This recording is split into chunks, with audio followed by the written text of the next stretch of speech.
Our next testifier is Lisa DiCaprio from the Sierra Club Atlantic chapter. And just for the record, I'm not sure we could have gotten nearly as far as we have in our legislative efforts and educating ourselves about this issue, if not for Lisa and her work. So Thank before you. you testify, I want to thank you in advance for being such a good teacher and Thank you. mentor on these issues. And we'd also like to thank you for participating in the August 11th 350 NYC event, Financial Strategies for Keeping Fossil Fuels in the And Ground. again, you're both talking into the mic and you're attempting to shoot your voice back at the audience because Okay. we don't have that kind of microphone. My name is Lisa DiCaprio. I am a professor of social sciences at NYU, where I teach courses on sustainability. I am speaking today on behalf of the Sierra Club, the largest grassroots environmental organization in the U.S., with about 40,000 members in the New York State Atlantic chapter. 2 years ago, our chapter adopted a resolution calling for divesting fossil fuels from the New York State Retirement Fund and the New York State Teachers Retirement System. We welcome the opportunity to participate in this forum to express our support for the Fossil Fuel Divestment Act, sponsored by State Senator Liz Krueger and Assembly Assistant Speaker Felix Ortiz. As of September 2015, 500 institutions and individuals have pledged to divest fossil fuels from assets worth a total of $3.4 trillion. Fossil fuel divestment is part of a global campaign to keep fossil fuels in the ground and transition to a new green economy. Today, climate change is the greatest threat to basic human rights, the right to water, food, health, housing, and human dignity. Paradoxically, the countries that have contributed the least to global warming are now its main victims. However, as the National Climate Assessment Report issued in 2014 concluded, climate change is now adversely affecting all regions of the U.S. and all sectors of our economy: agriculture, manufacturing, transportation, and infrastructure. In 2011, the Carbon Tracker Initiative developed data showing that we must keep 2/3 of fossil fuel reserves in the ground if we are to remain below 2 degrees Celsius of average global warming since the Industrial Revolution. Our current rate of warming is 0.8 Celsius. Based on this scientific concept of unburnable carbon, the Carbon Tracker Initiative developed the financial concept of stranded assets, which we have heard about today. So it's important we begin with the scientific concept and then develop the financial concept of stranded assets, which means that oil and gas companies are vastly overvalued because various long-term factors limiting carbon emissions will result in stranded assets, that is, reserves that cannot be extracted. This will lead to a massive devaluation of fossil fuel stocks in coal, oil, and gas, which is distinct from the cyclical volatility in fossil fuel prices. And that's a key distinction. We are not speaking only of devaluation based on cyclical volatility, which has been the history of fossil fuels, and especially of oil since World War II, but we are looking at something new. And we're already seeing this devaluation, distinct from cyclical volatility, especially with regard to coal stocks. And the risks to all fossil fuel investments will only increase with the implementation of current and future carbon constraints, such as the new EPA carbon rules, which we hope and believe will be eventually implemented, and federal, state, and municipal goals for the reduction of greenhouse gas emissions. Technical innovations in renewable energy and battery storage, the use of alternative fuels for transportation, financial incentives, including the recently extended 5-year federal tax credit for solar and wind power, and the recently concluded Paris Agreement. Each of these initiatives represents a puncture in the carbon bubble, the inflated value of fossil fuel companies.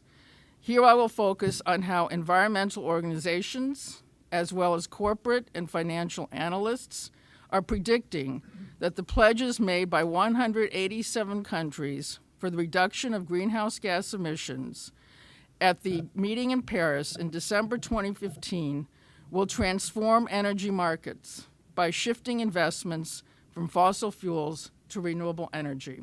This was the Conference of Parties 21 meeting, and it did result in an agreement. By all accounts, these pledges are not sufficient to keep average global warming below 2 degrees Celsius, and certainly not below 1.5 Celsius, which is a more accurate upper threshold. However, the Paris Agreement is the first time that developed and developing countries have committed to reducing their emissions, and the 5-year annual review process will allow for more ambitious pledges to be made in the future on a regular basis.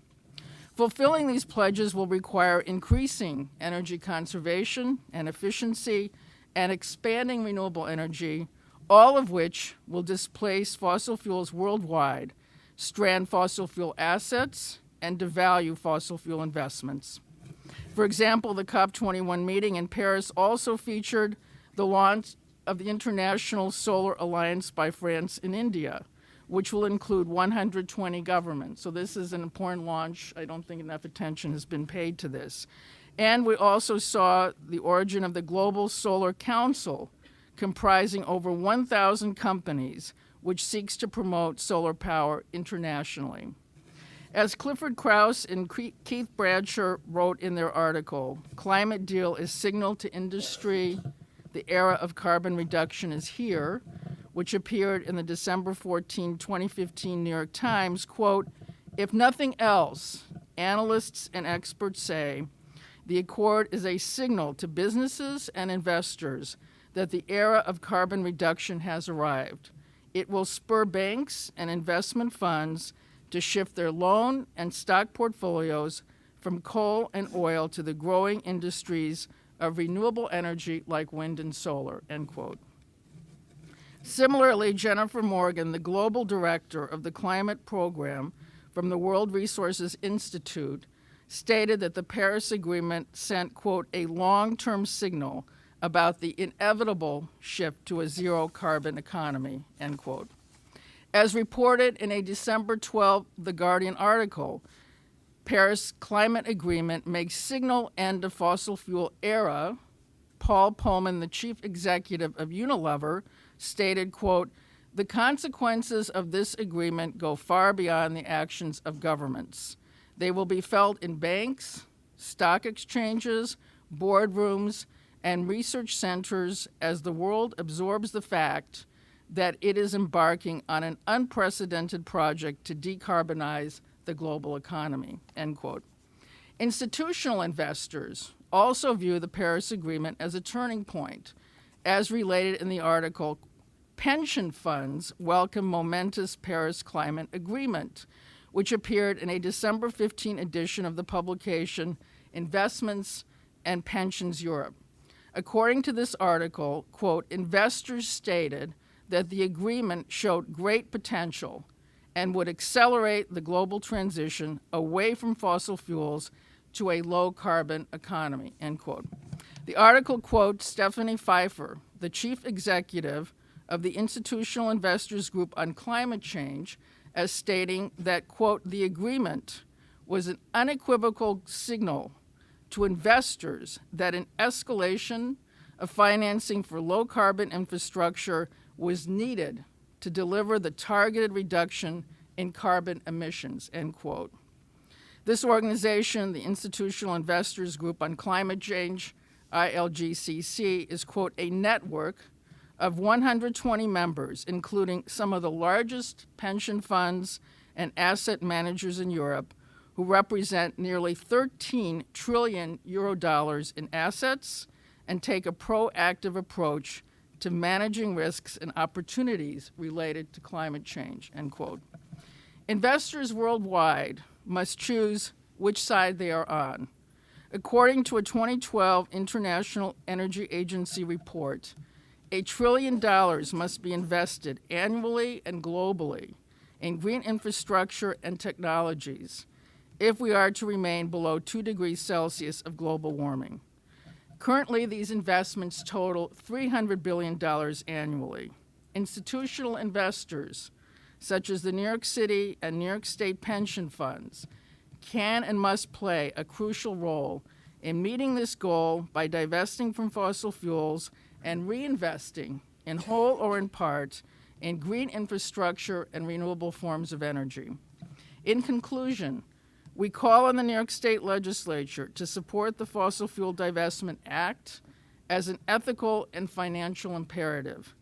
If there is a positive, long-term future for fossil fuel investments, then there is no future for a habitable planet. Thank you. Thank you.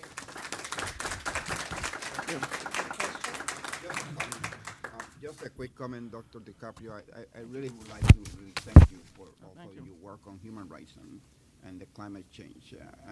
I visited Ecuador about probably it was sometime in June, and it's very interesting that we trying to work on this bill, and we had the person that was sitting in the hot seat where you're sitting now. Now it's warmer, so you have nothing to worry. So it's very interesting because it is true about the political influence and the lobbyists and all this stuff that take place. Well, when I was there, was a group of indigents, native, that was trying to fight Exxon because they was trying to break into their reservation. And it was very interesting because my hotel was standing across the street from that. And I decided to join the demonstration. So I decided to join the demonstration. And to be fair, the government itself, although they was trying to pursue Exxon to continue to do it. But the fact that the native indigents decided to step to the plate, so the government really removed themselves out for I don't know what happened later, but it's interesting that we are having this dynamic discussion here, and that we're talking about the health issue, we're talking about the human rights issue, and the justice issue. So this is just become to be a health, economic, and human right and justice issue. And I thank you for helping us to have a light today to make sure that we have a bill. Thank you. Okay, can I just make one comment? Sure. I mean, I think it's unfortunate. I think it was President Krueger who appealed to the world to contribute to a fund that would compensate for Ecuador if it made the decision, which he favored, not to extract from the Ecuadorian rainforest, but this did not materialize. And I just wanted to make one brief response to the person who was sitting here, the American Petroleum Institute. It may be true, as has been said, that until recently, fossil fuel investments were extremely profitable. But this is for several reasons. One, the subsidies provided by us as taxpayers, the tax codes which favor the fossil fuel industry, the 150-year infrastructure, the head start that fossil fuels have over renewable energy. We have to build a whole new infrastructure that includes for distributed forms of solar power as well as for offshore wind, which the Sierra Club is very much involved in advocating for. In addition to that, the social cost of carbon has not been calculated, which means all of the health impacts are externalities that are not recorded in terms of profits and losses. And in addition to that, as we've said today, the fossil fuel companies have been able to pollute with impunity by emitting carbon dioxide into the atmosphere. So we all should be working very hard to ensure that the EPA carbon rules can be implemented, and I'm sure that New York State, we already know from our goals of 50% by renewable energy by 2030, whether or not the EPA is successful, that we can show leadership in our state. Thank you. Thank you very much, Lisa. All right.